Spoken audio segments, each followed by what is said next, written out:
अमृतसर से special train दोपहर 2 बजे को चली। 8 घंटों बाद मुगलपुरा पहुंची। रास्ते में कई आदमी मारे गए, मुतअद्दिद जख्मी और कुछ इधर उधर भटक गए। सुबह 10 बजे कैंप की ठंडी ज़मीन पर जब सराजुद्दीन ने आंखें खोली और अपने चारों तरफ मर्दों, औरतों और बच्चों का मतलातम समंदर देखा तो उसके सोचने समझने की कुव्वतें और भी ज़ईफ़ हो गईं।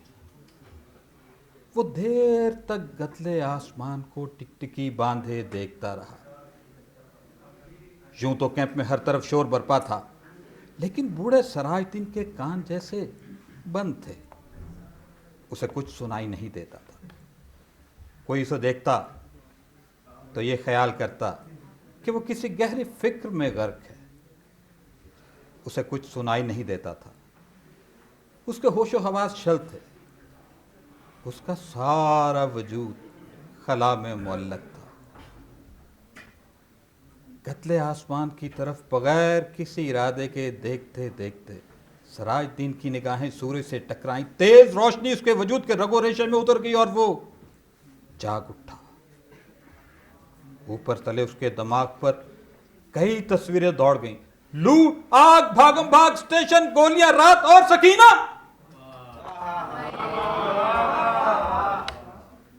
सराजुद्दीन एकदम उठ खड़ा हुआ और पागलों की तरह उसने अपने चारों तरफ फैले हुए समुद्र को खंगालना शुरू किया।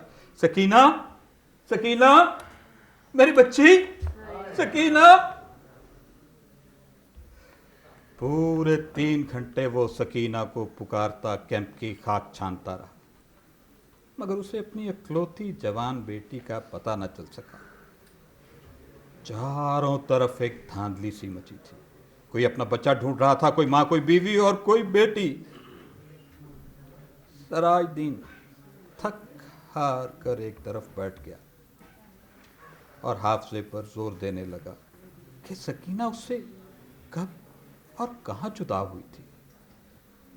सोचते सोचते उसका दिमाग सकीना की माँ की लाश पर जम जाता, जिसकी सारी अंतड़ियाँ बाहर निकली हुई थी।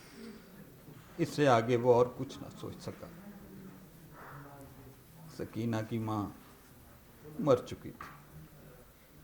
उसने सराजुद्दीन की आंखों के सामने दम तोड़ा था, लेकिन सकीना कहाँ थी, जिसके मुतल्लक उसकी माँ ने मरते हुए कहा था, मुझे छोड़ो और इसको लेकर जल्दी यहां से भाग जाओ।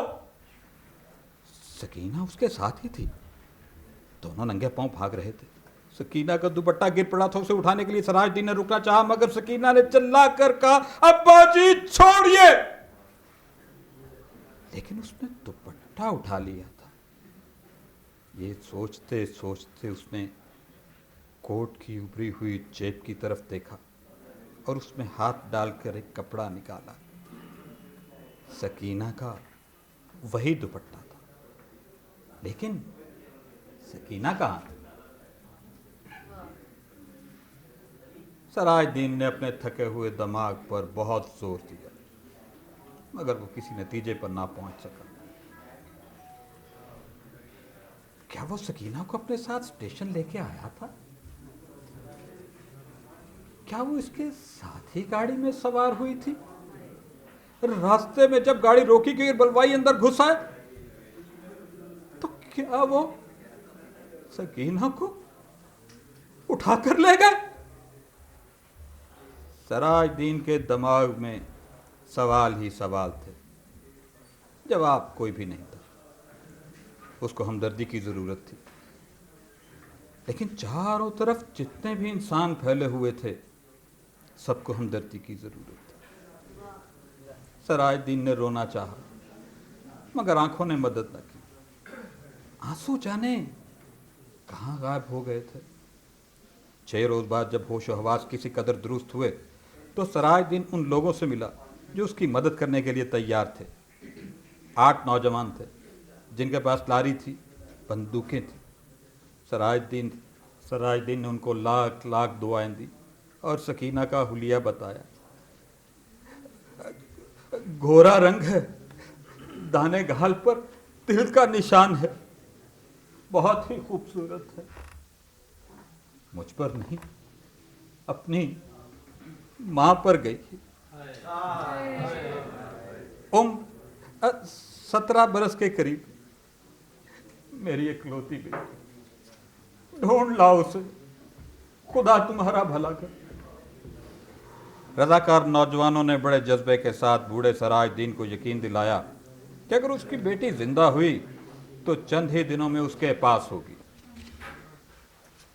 8 नौजवानों ने कोशिश की, जान हथेली पर रखकर वो अमृतसर गए। कई औरतों, कई मर्दों और बच्चों को निकाल निकाल कर उन्होंने महफूज मुकामों पर पहुंचाया। 10 रोज गुजर गए मगर उन्हें सकीना ना मिली। एक रोज वो इसी खिदमत के लिए लारी पर अमृतसर जा रहे थे कि सड़क के पास उन्हें एक लड़की दिखाई दी। लारी की आवाज सुनकर वो बिदकी और भागना शुरू कर दिया। रजाकारों ने मोटर रोकी और सब के सब इसके पीछे भागे। एक खेत में उन्होंने लड़की को पकड़ लिया। देखा तो बहुत खूबसूरत थी, दाने गाल पर मोटा तिल था। एक लड़के ने उससे कहा, घबराओ नहीं, क्या तुम्हारा नाम सकीना है? लड़की का रंग और भी जर्द हो गया। उसने कोई जवाब न दिया, लेकिन जब तमाम लड़कों ने उसे दम दिलासा दिया तो उसकी वहशत दूर हुई। उसने मान लिया कि वह सराजुद्दीन की बेटी सकीना है। 8 रजाकार नौजवानों ने हर तरह से सकीना की दिलजोई की। इसे खाना खिलाया, दूध पिलाया और लारी में बिठा दिया।